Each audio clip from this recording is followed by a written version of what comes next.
Hey, I'm Sam, and this is the DustSilver D66. With a price of $99 I think it's a pretty decent keyboard. In the box, there's a manual explaining the keyboard and how to use it. The keyboard itself, of course, that comes with a plastic dust cover, and a box containing some accessories.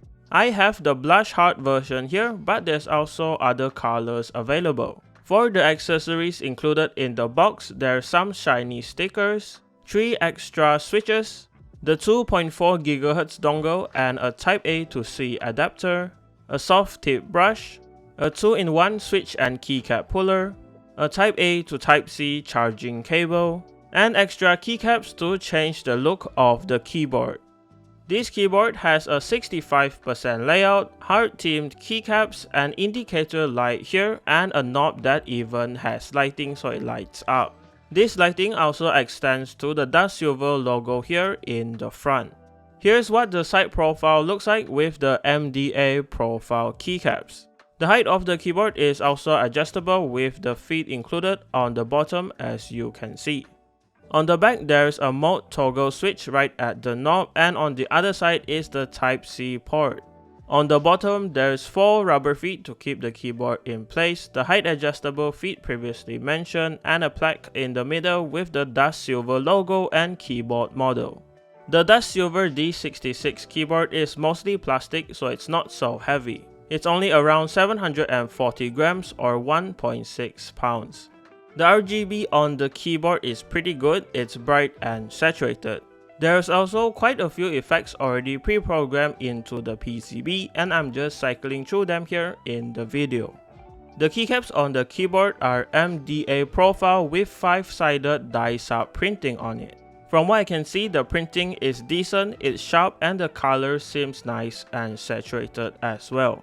The PBT for the keycaps is pretty thick too, at 1.3mm to 1.4mm.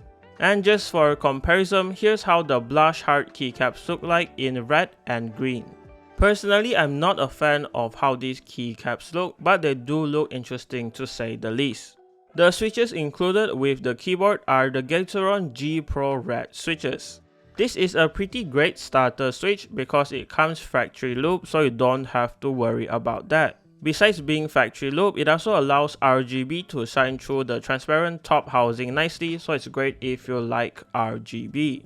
The PCB here is 5-pin hot swap, so it's easy to change out the switches. But it does have a north-facing layout, so it's a little bit outdated in my opinion. I would much prefer a south-facing layout in 2024. The plate-mounted stabilizers, in the other hand, are great. They come looped and tuned, so they sound great here, especially during the typing sound test, so no complaints from me.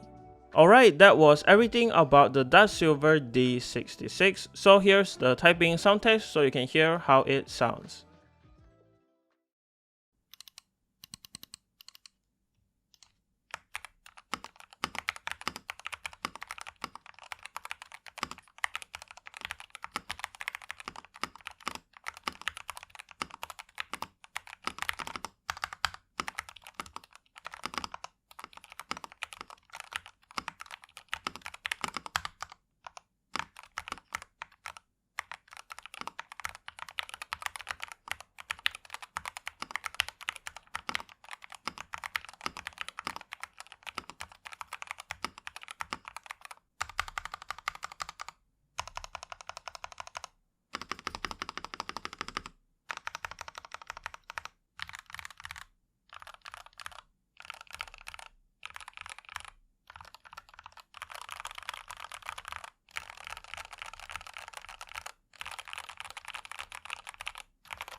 So here are my final thoughts on the keyboard.